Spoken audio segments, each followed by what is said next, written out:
Hello दोस्तों, स्वागत है आपके अपने चैनल हैंड नोट्स मोटो पे।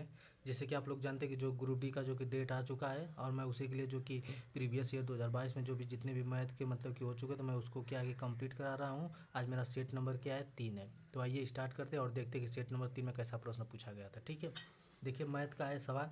पूछा कि द्विघात समीकरण में 4x² plus 7x minus 2x equal to 0, तो मूलों का गुणनफल क्या होगा। तो देखिएगा इस क्या होता है, हम जानते हैं हमारा क्या समीकरण दिया है, 4x² और प्लस 7x, उसके बाद माइनस 21 बराबर 0 दिया है। तो हमारा क्या पूछा, गुणनफल पूछा है ना, गुणनफल पूछा है। तो मूलों का गुणनफल क्या होता है, अल्फा इंटू बीटा बराबर क्या होता है, बी बाई ए होता है, माइनस बी बाई ए होता है। ठीक है, और योगफल कहेगा ना, योगफल अगर योगफल कहेगा तो क्या हो जाएगा, अल्फा प्लस बीटा बराबर हो जाएगा सी बाई ए हो जाएगा। ठीक है, ये हमारा क्या योगफल माइनस सी बाई ए, और ये क्या हो जाएगा हमारा गुणनफल। तो हमारा क्या पूछा है, गुणनफल। तो गुणनफल हमारा क्या हो जाएगा, बी क्या है हमारा 7 है। ठीक है, बी हमारा 7 है, उसके बाद ए क्या है 4 है, तो माइनस 4/7। योगफल पूछता मतलब योगफल पूछता तो -21, देखो माइनस से माइनस प्लस कर देता, प्लस 21/4। तो ये हमारा क्या हो जाता है, योगफल हो जाता है। ये हमारा क्या गुणनफल है। ठीक है, तो उसके बाद नेक्स्ट प्रश्न क्या है, ये देखिए था बार से था कि 16.16 पे बार है, और उसके बाद 0.15 पे बार है, फिर 0.13 पे बार है। तो इसका मान ज्ञात के लिए क्या है, देखो बार के लिए हम आप लोग को बता चुके हैं कि जितने पे बार रहेगी उतना नीचे लिखेंगे, जितना पे बार नहीं रहेगा उसको 0 लिखेंगे। और उसके बाद जितनी संख्या पूरी संख्या को लिखेंगे, जितना पे बार नहीं रहेगा पूरी संख्या हम क्या करेंगे, उस संख्या को क्या करेंगे, माइनस कर देंगे। तो आइए इस प्रश्न को भी देखते हैं, जो कि बहुत ही अच्छा प्रश्न है। ठीक है, इसमें दिया है कि 0.16 पे बार, अब प्लस 0.15 पे बार, और उसके बाद माइनस 0.13 पे बार। ठीक है, तो देखिए हम क्या बोले हैं कि हमारा क्या है, हमारा क्या एक पे बार नहीं है ना, तो हम क्या लिखेंगे, 16 लिख लेंगे, लेकिन एक पे बार नहीं तो एक माइनस कर देंगे। अब बटा के ना लिखेंगे, जिस पे बार है वो 9 लिखेंगे, जिस पे नहीं उसको 0 लिखेंगे। अब प्लस यहाँ पे देखो, यहाँ पे भी वही 15 माइनस 1 करेंगे, एक पे बार है तो 9 लिखेंगे, एक जिस पे बार नहीं उसको 0 लिखेंगे। ठीक है, उसके बाद क्या हो जाएगा, 13 माइनस 1/9 0 हो जाएगा। ठीक है, अब देखिएगा यहाँ पे क्या हो जाएगा मेरा, 15/90, अब प्लस 14/90, अब प्लस 12/90। यहाँ से हम जानते हैं कि जब हमारा आधार सेम होता है तो एलसीएम वही होता है, तो हमारा एलसीएम 90 हो जाएगा। अब 15 प्लस 14, अब माइनस माइनस 12, यहाँ पे गाइस माइनस भी था, देखो ये वाला माइनस है। ठीक है, ये वाला माइनस है। ठीक है, यहाँ पे भी क्या है, माइनस है, तो हमारा क्या हो जाएगा, -12 हो जाएगा। ठीक है, तो हम इसको जोड़ेंगे तो 29 माइनस 12 बटा क्या हो जाएगा, 90, और जब इसको घटाएंगे तो 17/90। तो हमारा आंसर क्या हो जाएगा, 17/90 हो जाएगा। ठीक है, उसके बाद देखिए नेक्स्ट प्रश्न क्या दिया कि 6 वर्ष पूर्व एक पिता की आयु उसके पुत्र की तत्कालीन आयु की 6 गुनी थी। 6 वर्ष पूर्व क्या था, 6 वर्ष पूर्व की बात करें कि इस पिता की आयु उसके पुत्र की तत्काल वर्तमान की आयु क्या 6 गुनी थी। 3 वर्ष बाद कराए पिता की आयु उसके पुत्र की आयु की क्या 3 गुनी होगी, तो पुत्र की वर्तमान आयु पूछा है। तो हम आप लोग को बता चुके हैं कि ऐसे प्रश्न कैसे लग जाते हैं, हम वर्तमान लिखेंगे ना, वर्तमान। ठीक है, हम वर्तमान लिखेंगे तो वर्तमान में क्या लिखेंगे, पिता। वर्तमान में पिता लिखेंगे, पिता और पुत्र, पिता और पुत्र का क्या लिखेंगे, रेशियो लिखेंगे। ठीक है, तो कह रहा है कि 6 वर्ष बाद उनकी क्या थी, पिता क्या था, 6 गुना था अपने बेटा से। 6 वर्ष क्या है, 6 वर्ष बाद कितना था, 6 गुना था पुत्र अपने बेटा से। ठीक है, फिर 3 वर्ष बाद क्या है, 3 गुना है। 3 वर्ष बाद क्या है, वो क्या है, 3 गुना है, मतलब पिता अपने पुत्र से 3 गुना है। ठीक है, अब इसको देखो हम क्या अंतर देखते हैं, तो इसका देखो, इसको समान अंतर देखते हैं, तो इसमें इसका अंतर 0 का, इसमें इसका अंतर 3 का है, तो अंतर समान नहीं है हमारा। तो समान करने के लिए ना हम इसमें अंतर करेंगे 5 हो जाएगा, इसमें अंतर करेंगे 2 हो जाएगा। अब इस 2 का मल्टीप्लाई यहाँ, 5 का मल्टीप्लाई यहाँ होगा ना, तो देखो 2 का मल्टीप्लाई यहाँ करेंगे तो 6 दूना के 12 हो जाएगा, उसके बाद इसमें करेंगे तो 2 हो जाएगा। ठीक है, अब इसको 5 का करेंगे, 5×3 = 15 हो जाएगा, अब 5×1 = 5 हो जाएगा। अब देखो हमारा अंतर क्या हुआ, समान हो गया। देखो 2 और 3 का अंतर 3 हो गया, 15 और 12 का अंतर 3 हो गया। अब इसी 3 का मान हमारा क्या दिया था, देखो 6 साल पहले और 3 साल बाद, 6 साल पहले और 3 साल बाद के अंतर कितना हो जाएगा, दोनों का हमारा योग लेंगे हम, क्योंकि 6 साल पहले की बात कर रहा है, इधर का तो वाई क्या हो, दोनों जोड़ देंगे। ठीक है, तो 9, तो हमारा 9 का मान, 3 का मान 9 दिया था, तो हमारा कितना है, 3 गुना है। तो हमारा पूछा क्या है कि पुत्र की वर्तमान आयु ज्ञात करो, पुत्र की वर्तमान आयु पूछा है ना, तो पुत्र की वर्तमान आयु, तो पुत्र की कितना हो जाएगा, 3। 3 है तो 3 दूना के 6 हो जाएगा। वर्तमान आयु की बात करें तो 6 साल पहले की बात है, तो हम 6 क्या करेंगे, जोड़ देंगे। तो पुत्र की वर्तमान आयु क्या हो जाएगी, 12 साल। 12 साल हमारा क्या हो जाएगा, आंसर हो जाएगा। इसे पूछता पिता का, तो पिता का हो जाए 12 तिहाई 36 हो जाता, और 36 में प्लस 6 जोड़ देते तो कितना हो जाता, 42 हो जाता। ठीक है, 42 हो जाता।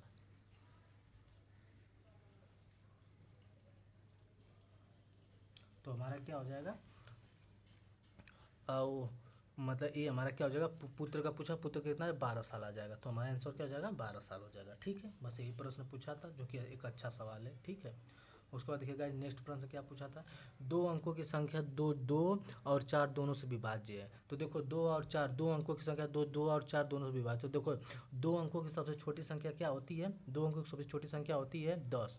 ठीक है, और सबसे बड़ी संख्या होती है 99। इसके बाद एक जोड़ेंगे तो 100 आ जाएगा, तो 3 अंकों की सबसे छोटी संख्या हो जाएगी।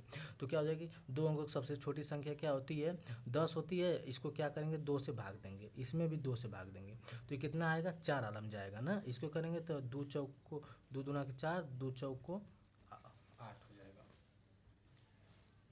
2 नवा 8। इसमें क्या करेंगे, इतना 2 और 4 से भाग देने पे ना, 4 से, तो ऐसा करेंगे, इसमें क्या 4 से भाग देंगे। ठीक है, 4 से भाग देंगे, 4 से, तो एक 4 दूना के 8, 2 आलम जाएगा, ये क्या है, 24 आलम जाएगा। ठीक है, आप पूछा तो 4 और 2, आप पूछ रहा है कि 2 और 4 से दोनों से विभाज्य होने वाला ना, तो 24 और 4, तो 24 में 2 क्या घटा देंगे तो हमारा 22, हमारा 22 क्या हो जाएगा, आंसर हो जाएगा। यही पूछा था, प्रश्न देख लीजिए आप लोग, ऐसा प्रश्न पूछा था। ठीक है, अब देखिए दिया द्विघात समीकरण फिर दिया है क्या, 5x 5x square plus B X plus 4 equal to 0, तो मूलों का योगफल बराबर न हो तो बी का मान पूछा। हम आप लोग को बताएं कि योगफल क्या होता है, अल्फा प्लस बीटा। देखो अल्फा प्लस बीटा बराबर क्या दिए थे, अल्फा प्लस बीटा बराबर हम बताए थे आप लोग को कि माइनस बी बाई ए होता है ना।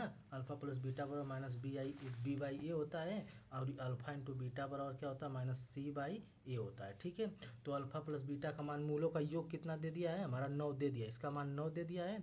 अब माइनस बी का मान क्या हुआ पूछा है, ए का मान कितना दिया हमारा, ए का मान देखो यहाँ से लेंगे, ए का मान हम यहाँ से लेंगे, देखो यहाँ से दोनों का योग 9 दे दिया है। बी का मान पूछा है, ए का मान हम लेंगे यहाँ से, ये ए का है, ये बी का है, ये सी का है। ए का मान 5 है तो 5 ले लेंगे, 9 5 45 हो जाएगा, 45 माइनस बी हो जाएगा। इस माइनस को हटाने के लिए इधर माइनस लगाएंगे, तो हमारा बी बराबर क्या हो जाएगा, माइनस 45, जो कि यही आंसर ऑप्शन में दिया था। हमारा माइनस 45 क्या हो जाएगा, हमारा आंसर हो जाएगा। ठीक है, उसके बाद देखिए क्या कहा है कि एक यदि एक साड़ी को 11 दिन में बी ने उसके 20 दिनों में और सी ने 55 दिनों में पेंट कर सकता है। कोई एक मतलब कोई चीज़ है, उसको ए कितना दिन में ए जो 11 दिन में, बी उसे 20 दिन में और सी उसे 55 दिन में क्या पेंट कर सकते हैं। यदि वे स्वतंत्र रूप से काम करते हैं, बिना किसी टेंशन बिना झंझट के स्वतंत्र रूप से काम करते हैं, यदि कार्य पूरा होने तक प्रत्येक विषम संख्या वाले दिन, जो विषम संख्या वाला दिन है ना, जैसे कि 1 3 और उसके बाद 5 ना, विषम संख्या वाले दिन बी द्वारा ए की सहायता ली जाएगी। ठीक है, अब प्रत्येक सम संख्या वाले दिन सी और ए की सहायता प्रदान की जाएगी। तो कार्य कितने दिनों में किया जाएगा, अब आइए गाइस देखते हैं। देखिए इसमें क्या दिया था ना, इसमें दिया है कि क्या दिया है कि ए किसी काम को कितना दिन में कर रहा है। देखिए ए क्या कर रहा है, ए कितना दिन में, 11 दिन में कर रहा है। ठीक है, बी कितना दिन में कर रहा है, हमारा 20 दिन में कर रहा है। सी कितना दिन में कर रहा है, हमारा 55 दिन में कर रहा है। ठीक है, 55 दिन में। इन दोनों का एलसीएम लेंगे तो क्या हो जाएगा, 11 5 55 हो जाएगा, यहाँ से 5 खत्म तो 4 बचेगा। 55 में 4 में करेंगे, 5 को 20 को 0, 5 को 20 2 22, 220, तो इसका हो जाएगा 220 हो जाएगा। तो इसमें करेंगे तो 11 दूना 22 20 हो जाएगा, इसको करेंगे तो 11 हो जाएगा, इसको करेंगे तो 4 हो जाएगा। ठीक है, ये हमारा क्या आ जाएगा, इन सब का एलसीएम लेके इन सब का ए मतलब कि ए की कार्य क्षमता 26 है, बी की 11, सी कितना है। फिर करा है कि विषम दिन, तो देखो पहले दिन करेंगे 1 दिन, फिर 2 दिन, फिर 3 दिन, तो 4 दिन, 5 दिन, ऐसे करेंगे तो विषम दिन। एक क्या है विषम दिन, तो विषम दिन कौन करेगा, बी और ए करेगा। सम दिन कौन करेगा, सी प्लस ए करेगा। तो एक दिन करेंगे बी और सी, तो बी और सी करेंगे ना, तो बी और सी कितना काम करेंगे, कितना करेंगे, बी और ए कितना करेंगे, मतलब कि कितना है, ये हमारा कितना है, ये 0 है ना, कितना करेंगे 31 दिन। ठीक है ना, ये हमारा कितना काम करेंगे, बी और ए करेंगे 31 दिन। ठीक है, और ए की उसके बाद सम दिन में करेंगे सी प्लस ए कितना दिन में करेंगे, सी और ए कितना 24 दिन में।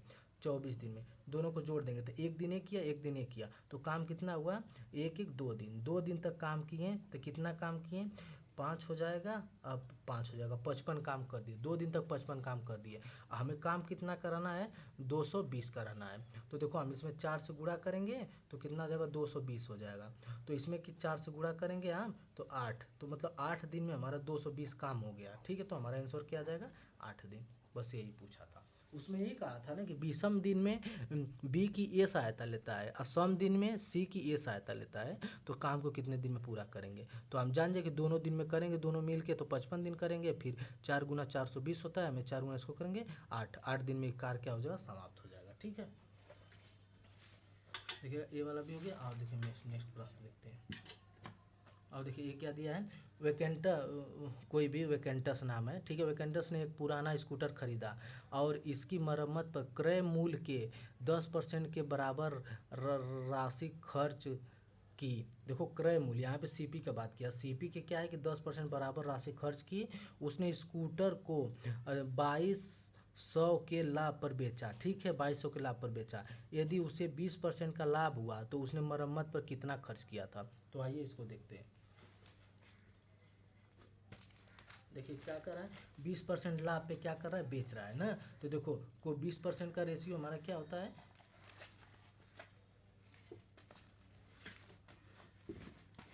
क्या कर रहा है हमारा, देखो चलो गाइस इसी पे बता देते हैं। ठीक है, देखिए इस तरह समझ में आएगा कि नहीं।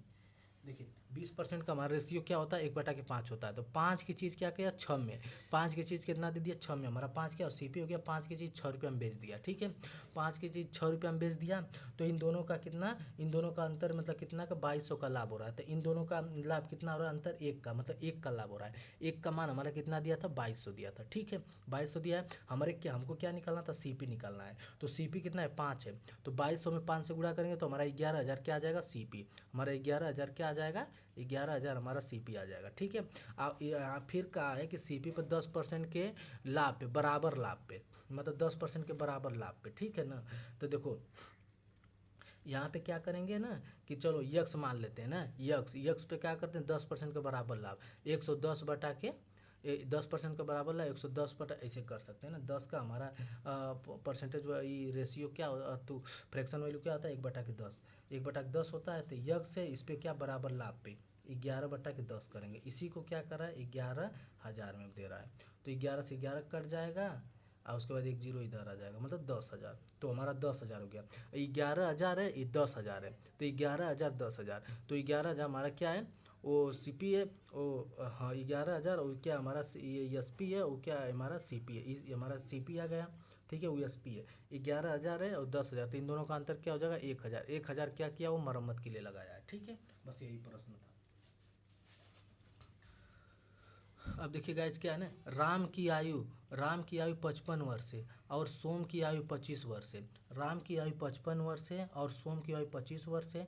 कितने वर्ष पहले राम की आयु सोम की आयु की 3 गुनी थी। तो देखिए गाइज ऐसे क्या करा कि कितने वर्ष पहले 3 गुनी थी, कितने वर्ष पहले क्या थी, 3 गुनी थी। तो ऐसे प्रश्न में हम क्या करते हैं, ऑप्शन जाते हैं। ठीक है, बाई ऑप्शन जाते हैं। तो आइए इसको हम लगा के बताते हैं आप लोग को। उसके बाद देखिए यहाँ पे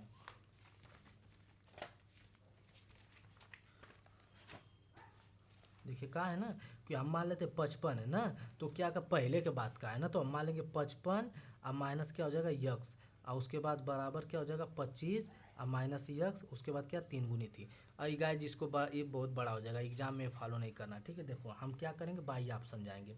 हमारा ऑप्शन क्या दिया था, ए 7 दिया है, बी क्या 15 दिया है, और सी क्या हमारा 10 दिया है, और डी क्या हमारा 45 दिया है। तो कह रहा है ना ए की आयु 55 वर्ष है, ठीक है, और सोम की आयु 25 वर्ष है। कितने वर्ष पहले राम की आयु सोम की आयु की क्या 3 गुनी थी। कितने वर्ष पहले, पहले का बात कर रहा है ना, तो अभी पहले का बात कर रहा है ना, तो अभी के आने के लिए हम जोड़ देंगे। तो पहले का बात कर रहा है, कितने वर्ष पहले, तो पहले का मतलब कि हम घटाएंगे, और घटा के उसके बाद उसका रेशियो निकालेंगे। तो 3 गुना देखते हैं कौन बनता है। देखो हमारा था 55 था, और उसके बाद क्या था 25 था, और देखो 15 घटा देते हैं हम, और यहाँ पे भी क्या 15 घटा देंगे। तो कितना आ जाएगा 0, और कितना आ जाएगा 40। यहाँ पे घटाएंगे तो क्या हो जाएगा हमारा, यहाँ पे घटाएंगे तो हमारा हो जाएगा 0 1 10। अब देखो यहाँ पे है 3 गुना है, इसको काटेंगे तो इसको 1 और 1 है 4, तो ये तो 4 गुना, लेकिन बोला क्या है कि 3 गुना होनी चाहिए, 3 गुना। तो आप देखो 55, ऐसे सवाल को बाई ऑप्शन जाएंगे तो सही रहेगा, तुरंत लगेगा। उसके बाद 10 लेंगे, इसको 10 लेंगे, यहाँ पे 10 लेंगे, तो इसको घटाएंगे तो हमारा क्या हो जाएगा 5, अब 45 आ जाएगा। इसको घटाएंगे तो हमारा 5 1 15 आ जाएगा। अब देखो काटेंगे 15 तियाँ 45 3। अब ये क्या है 3 गुना है कि नहीं, तो अब क्या है कि 3 गुना है कि नहीं, 3 गुना है ना। यहाँ पे बोला भी है कि पहले राम की आयु सोम की आयु की 3 गुनी थी, राम की आयु सोम की आयु की क्या थी 3 गुनी थी। तो देखो 3 गुनी है कि नहीं, 1 से 3 गुना, तो किसको रखने पे 3 गुना हुआ है, हमारा 10 रखने पे। तो हमारा ऑप्शन पे 10 दिया तो 10 हम बाहर लेंगे। तो गाइज हमारा क्या आ जाएगा 10 आंसर आ जाएगा। तो हम ऐसे जब प्रश्न होता है ना तब बाई ऑप्शन जाते हैं, जो कि तुरंत लगते हैं, क्योंकि एग्जाम में हम लोग के पास टाइम नहीं है। गाइज देखिए इसको हम लोग को फार्मूला बता देंगे, इसको आप लोग सॉल्व कर लीजिएगा, और नहीं होगा तो हम सॉल्व किए आप लोग देख लीजिएगा। कहा है कि 18.5 सेंटीमीटर, 12.5 सेंटीमीटर, 10 सेंटीमीटर विमाओं वाले एक घनाभ को सभी तरह से पेंट किया जाता है। पेंट किए जाने वाले भाग का क्षेत्रफल ज्ञात कीजिए। देखिए घनाभ का क्षेत्रफल मालूम है क्या होता है, हमारा घनाभ, देखिए घनाभ ये होता है ना, जैसे कि ये हमारा क्या है, ये देखो हमारा क्या है घनाभ है, ठीक है, ये हमारा क्या है घनाभ है, ठीक है। घनाभ होता है, ये होता है यल बी एच होता है, ठीक है, यल बी एच होता है, ठीक है ना, यल बी एच।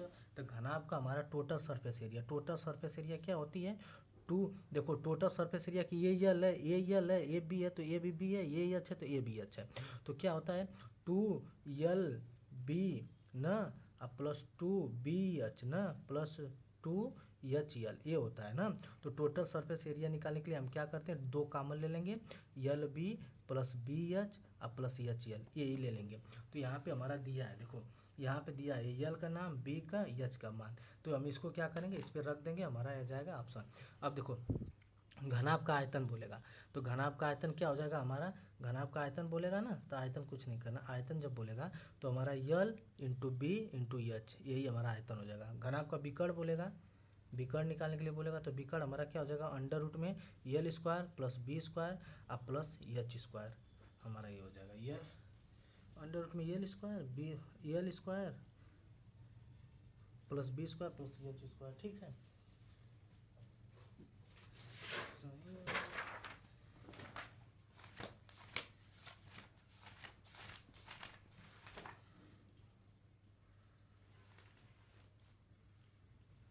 तो हमारा क्या हो जाएगा विकर्ण निकल गया, तो हमारे यहाँ से विकर्ण घनाभ निकल जाएगा। तो बस यही का है फार्मूला, यहीं पर रखेंगे, यहाँ पे देखिए हम सॉल्व किए हैं, ये रख कर आप लोग निकाल लीजिएगा, ठीक है। क्योंकि गाइस जो आसान प्रश्न है उसको भी, जो कैलकुलेशन वाला चीज़ उसको आप लोग भी थोड़ा करिए, ठीक है। अब देखिए ये दिया है प्रत्येक 14 सेंटीमीटर लंबी भुजा वाले एक समबाहु त्रिभुज का क्षेत्रफल ज्ञात कीजिए। तो आइए समबाहु त्रिभुज के बारे में आप लोग को थोड़ा सा बता देते हैं, उसके बाद बताते हैं प्रश्न के बारे में, ठीक है। देखिए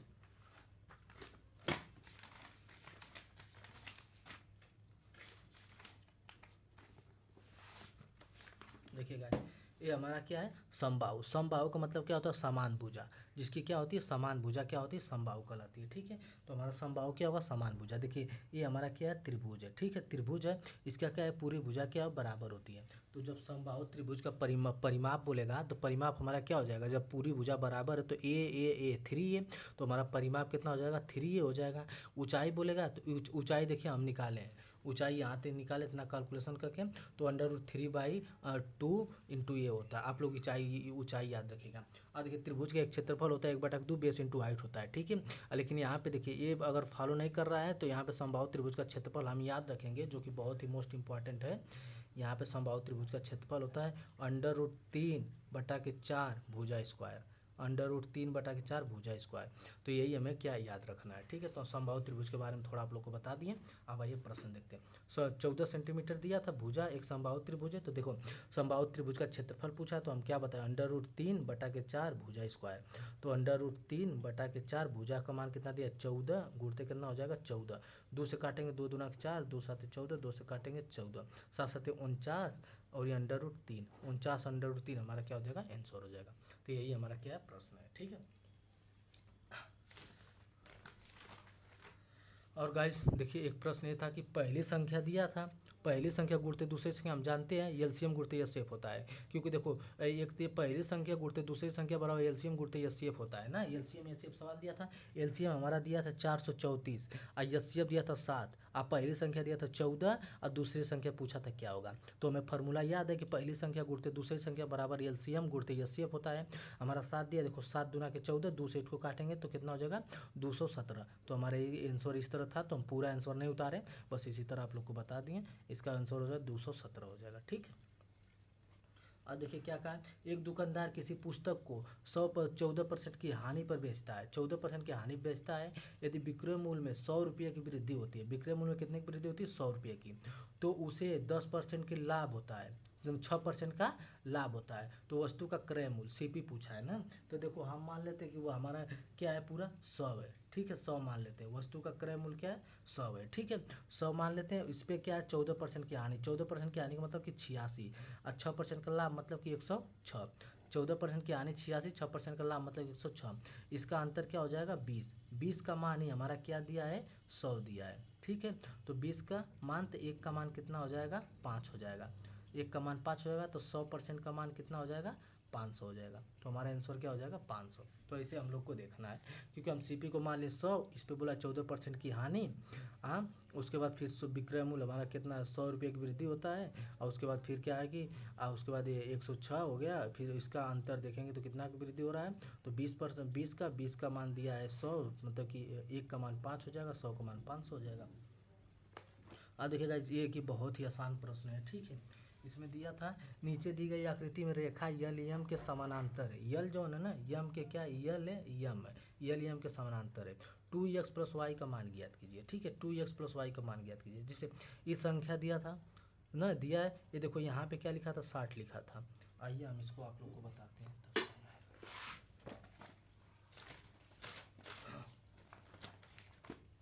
तब समझ क्या है कि नीचे दी गई आकृति में यल यम के क्या समानांतर है। ये क्या है यल है, ये क्या यम के क्या समानांतर है। उसके बाद क्या रहा है ना कि समानांतर 2x प्लस वाई का मान दिया है ना। अब यहाँ पे इस तरह दिया था हमें, ठीक है। ये दिया था कितना हम लोग का, हाँ इस 60 दिया था, ठीक है। और हमारा ई कितना दिया था 105 दिया था, 105 डिग्री 60 डिग्री दिया था।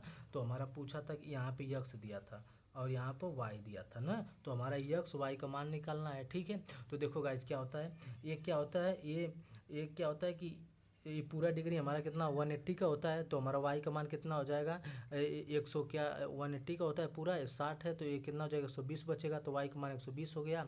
हमारे यक्स का मान निकालना है, तो ये क्या होता है इसके देखो ये इसके बराबर होता है, ये इसके बराबर होता है, ये इसके बराबर, ये इसके बराबर होगा, इसके बराबर होगा, ठीक है। और ये इसके बराबर भी, और ये क्या होता है इसके बराबर होगा। 120 यहाँ पे है तो 120 यहाँ पे हो जाएगा, इस 60 यहाँ पे तो 60 ये इसके बराबर होता है दोनों, और ये दोनों क्या इसके बराबर होता है। तो इसी तरह 105 क्या हो जाएगा इसके बराबर हो जाएगा, ठीक है। तो हमारा इसका मान क्या 180 हो गया, तो 180 में 5 घटाएंगे तो हमारा क्या हो जाएगा यक्स का मान कितना 75 आ जाएगा, ठीक है। वही पूछा था, तो 2x प्लस वाई का है ना, तो 2 गुणते 75, वाई का मान कितना है 120, 75 दूना के 150 प्लस 120, तो हम जोड़ेंगे 0 7 2 270 हमारा क्या हो जाएगा आंसर हो जाएगा। तो हमें कुछ नहीं त्रिभुज में याद रखना है बस कि ऐसे ऐसे लाइन दिया है ना ऐसे, तो देखो ये यक्स है ई वाई है ना, तो जब ई वाई है ना तो ये भी वाई हो जाएगा, ठीक है। और ये भी वाई हो जाएगा, ये हमारा क्या हो जाएगा ये पूरा 180 है तो 180 माइनस वाई हो जाएगा, ठीक है। यक्स है तो यक्स हो जाएगा, ये पूरा ये क्या हो जाएगा 180 माइनस यक्स हो जाएगा, बस यही पूछा था। उसके बाद देखो फिर आई 180 तो आई 180 हो जाएगा, जब आई 180 माइनस वाई है तो 180 माइनस वाई हो जाएगा 100 माइनस इसके हो जाएगा, ठीक है। तो उसके बाद गाइज ये भी हमारा हो गया। उसके बाद देखिए नेक्स्ट प्रश्न क्या दिया कि किसी एक व्यक्ति ने 75,000 की धनराशि इतना रुपये वार्षिक आधार ब्याज पर 6 वर्षों के लिए निवेश की, 6 वर्ष बाद उसे प्राप्त होने वाला मिश्र धन ज्ञात कीजिए। तो हमें क्या निकालना है अमाउंट निकालना है। तो हमें जानते हैं कि अमाउंट बराबर क्या होता है, अमाउंट बराबर होता है पी प्लस एस आई होता है, ठीक है, पी प्लस एस आई होता है, ठीक है ना। तो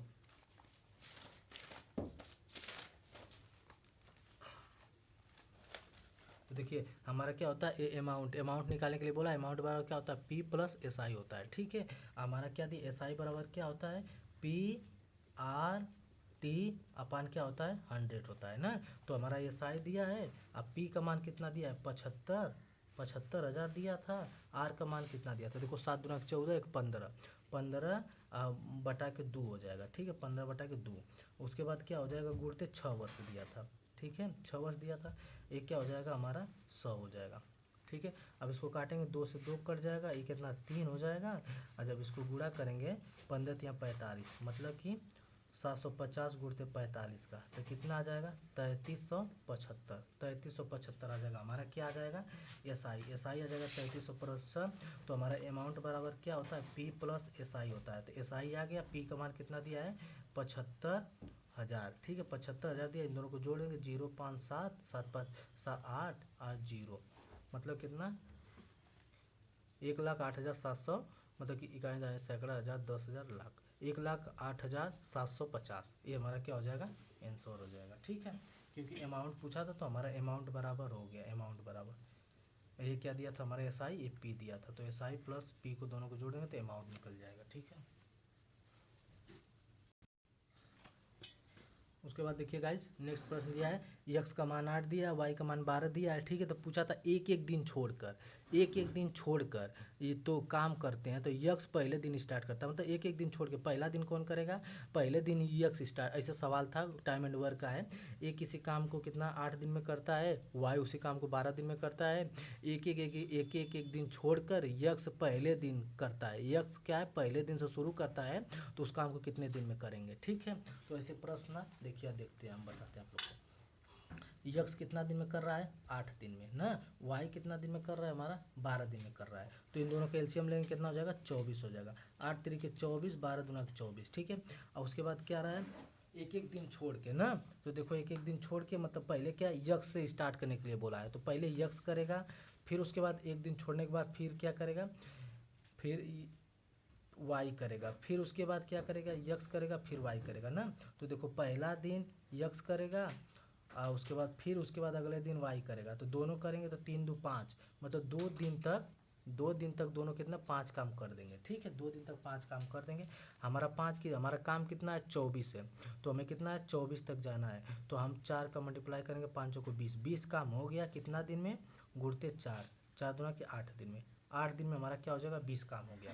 उसके बाद देखो कौन आएगा यक्स आएगा तो यक्स आएगा तो क्या करेगा एक दिन और लेगा यक्स, तो कितना काम करेगा 3 काम करेगा। तो हमारा एक दिन और लेगा तो 9 दिन में हमारा यक्स कितना काम कर दिया 23 काम हो गया। अभी काम कितना बचा, पूरा टोटल काम 24 से 23 काम हो चुका है, बचा कितना एक काम बचा। एक काम कौन करेगा, एक काम बचा कौन करेगा आके वाई आके करेगा, क्योंकि पारी पारा कर रहे हैं एक एक दिन छोड़ के। तो फिर पहले यक्स करा फिर वाई करा तो वाई आके करेगा, तो वाई करेगा एक काम को कितना करेगा 2 दिन में, दो इसका कार्य क्षमता 2 है तो इसका आ जाएगा 9 सही 1/2, 2 दिन में इस काम को क्या करेंगे पूरा खत्म कर देंगे, ठीक है।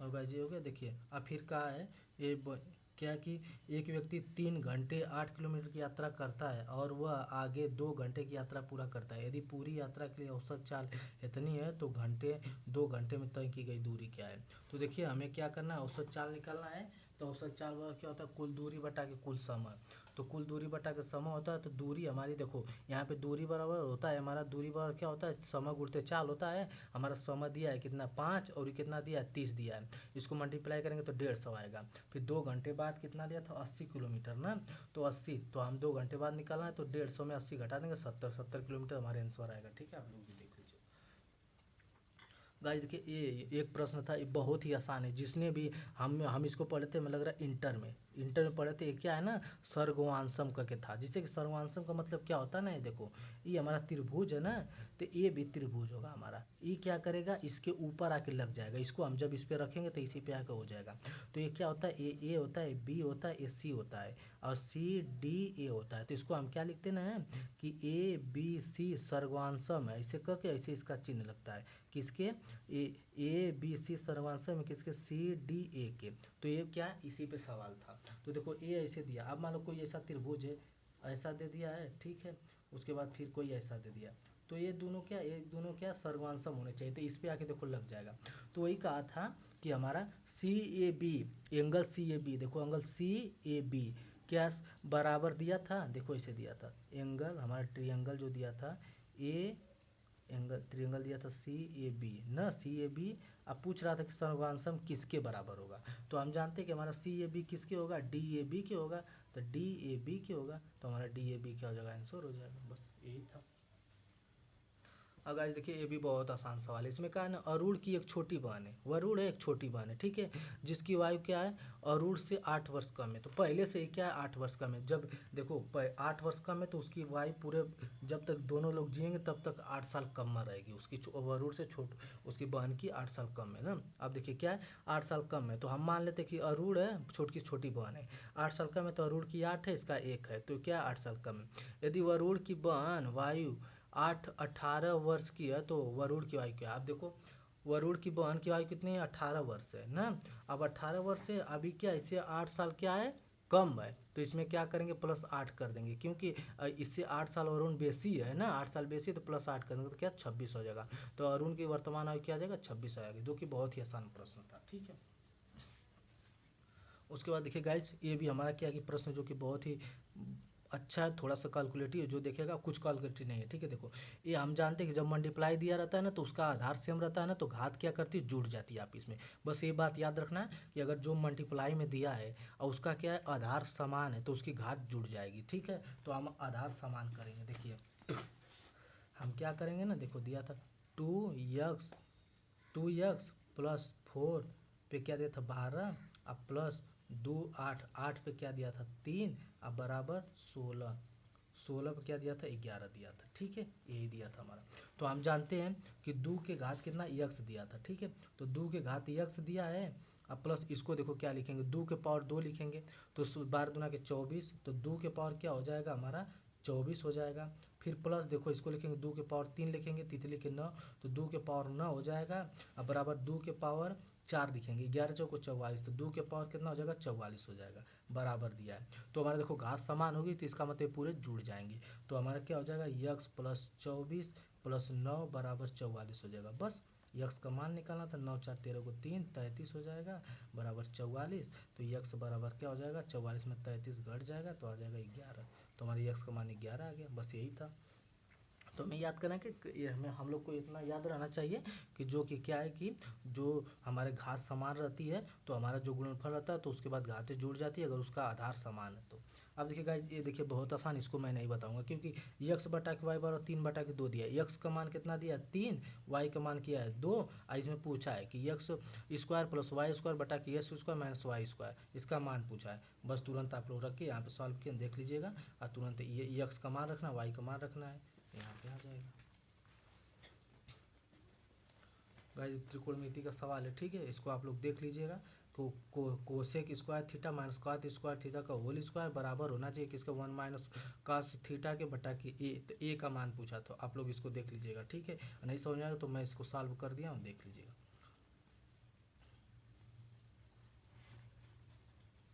अब देखिएगा जी यहाँ पे बस ज़्यादा नहीं 2-3 प्रश्न और देखिए, शांति और कीर्ति की वर्तमान आयु, शांति और कीर्ति की वर्तमान आयु का अनुपात कितना है 7:3 है। शांति और कीर्ति की वर्तमान आयु का अनुपात कितना है 7:3 है। 5 वर्ष के बाद शांति की आयु 40 थी, 5 वर्ष बाद कितनी थी शांति की आयु 40 थी ना। तो देखिए यहाँ पे क्या कर रहा है ना कि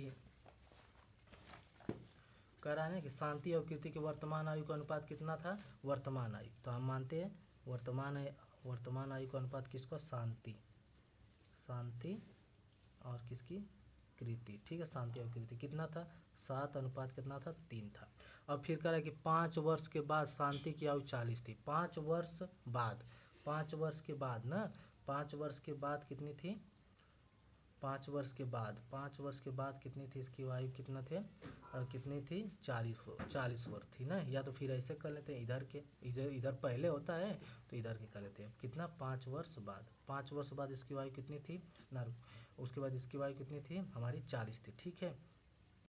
क्या करा गाइज कि शांति की क्या है कि 5 वर्ष बाद कितनी थी 40 थी ना, तो 5 वर्ष बाद 40 थी अगर, तो हमारा क्या है वर्तमान में दिया था अनुपात 7:3 दिया था, वर्तमान में इसकी वायु कितनी हो जाएगी 5 साल घटा देंगे तो 35 हो जाएगी, तो वर्तमान में कितनी हो जाएगी 35 हो जाएगी। तो इसी 7 का मान कितना दिया था 35 दिया था, तो कितना गुना है 5 गुना है।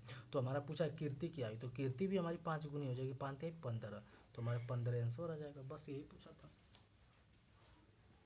ऐसे ही प्रश्न हो जाएंगे। ठीक है, अब देखिए गाइस ये हमारा प्रश्न है जो कि बहुत ही क्या है आसान है। ठीक है, एक व्यक्ति 100 मिनट तथा 20 मिनट प्रति मिनट की चाल से चलता है और 50 मिनट तथा 70 मीटर प्रति मिनट इसी तरह दिया था कि चाल से वो क्या है चलता है, तो उसकी औसत चाल है। तो औसत चाल क्या होता है हमारा कुल दूरी बटा के कुल समय होता है ना। कुल दूरी देखो हमारी कितना है, हमारी कुल दूरी निकालेंगे हम, तो हमारी देखो दूरी बराबर कितना हो जाएगा, जब इसको गुणा करेंगे, ये हमारा समय दिया है, ये हमारा चाल दिया है, तो दूरी बराबर क्या होता है हम जानते हैं, दूरी बराबर चाल गुणते होता है समय दिया है, 4 गुणते समय होता है। हमारा चाल 20 दिया है, समय 100 दिया, तो गुणा करेंगे इतना 2000 आ जाएगा। उसके बाद देखो यहाँ पे 70 दिया है, 50 दिया है, 7 5 35, 3500 हो जाएगा। इन दोनों को जोड़ देंगे 5500 आ जाएगा। अब कुल समय देखो कितना है, समय पहले 100 मिनट था, अब 50 मिनट, तो कितना हो जाएगा 150 मिनट हो जाएगा। तो 150 मिनट हो जाएगा, तो हम क्या करेंगे 0 0 काट देंगे, तो 110 बटा के 3, 110 बटा 3 हमारा क्या आ जाएगा आंसर आ जाएगा। अब देखिएगा लास्ट प्रश्न जो कि बहुत ही आसान है, इसमें बस पूछा था कि A/B का मान 2/3 दिया है, B/C का मान 3/4 दिया है, तो पूछा है कि A/B/C का मान ज्ञात करना। तो जिसको इसको हम आप लोग को क्या दो मेथड से बताऊंगा आप लोग को। देखिए पहला दिया है A/B/C तीनों का पूछा है, ठीक है, तो हमारा A/B/C तीनों का मान पूछा है। A B का मान कितना है 2/3 दिया है, BC का मान कितना दिया 3/4 दिया है। तो हमें जानते हैं ना जिसके पीछे मतलब कोई जिसके पीछे नहीं कोई है तो इसके यही आकर रह जाएगा। देखो और क्या कहते हैं जैसे ये आगे वाली मेरी ज़मीन है ना, तो कोई नहीं है तो इसके आगे मैं चला जाऊंगा, इसके पीछे वाली ज़मीन खाली है तो कोई नहीं तो इसके आगे वो चला जाएगा। ठीक है, तो ये हमारा क्या हो जाएगा, इसको अगर काटेंगे तो 3 से 3 कट गया, तो 2 और 3 और 4 हमारा ये क्या आ जाएगा, हमारा आंसर आ जाएगा ABC का मान हमारा जाएगा 2:3:4 आ जाएगा। देखो एक शॉर्टकट मेथड पता है AB और उसके बाद BC, ठीक है, और उसके बाद इसी का क्या करेंगे ऐसे कर लेंगे हो जाएगा। देखो कैसे दिया था 2/3 दिया था और 3 क्या दिया था 4 दिया था। ठीक है, तो इसको ऐसे कर लेंगे, तो क्या 3 दूना के 6, तितली के 9, 4 तिहाई 12। अब इसको 3 से काटेंगे, 3 दूना के 6, तितली के 9, 3 चौको 12, हमारा क्या जाएगा आंसर आ जाएगा। तो इस तरह भी हम लगा सकते हैं। ठीक है, तो हमारा ये लास्ट प्रश्न जो कि ख़त्म हुआ। और गाइस फाइनली हमारे शायद 40 मिनट का मेरा टारगेट था पूरे सवाल को सॉल्व कराना, लेकिन शायद 38 मिनट जा तो हमने पूरे सवाल को सॉल्व करवा दिया। अब उसके बाद जो कि अच्छा शिफ्ट था ये वाला, मतलब इसमें मैथ की सवाल अच्छी थी, मतलब कि ज़्यादा टफ भी नहीं था। लेकिन बात ये है कि भाई जो एग्ज़ाम में बैठते ना तब समझ में आता है, जो सवाल टफ नहीं रहती वो भी टफ लगने लगती है। ठीक है ना, एग्ज़ाम की माहौल घर की माहौल की बात ही कुछ और है। तो ये रहा हमारा सेट नंबर 3। अब हम कल लेकर आएंगे सेट नंबर 4। तो हमारा एक क्या होगा सेट नंबर 3 कंप्लीट हुआ मैथ का। आप लोग देख लीजिएगा कहीं भी जो गलती होगी नोट्स में हम पूरे सवाल लगाते हैं, आप लोग उसको एक बार 2 बार वीडियो देख लीजिएगा, पूरा समझ में आ जाएगा। ओके गाइज, यहीं पे क्लास को विराम देते हैं। Okay, thank you, bye.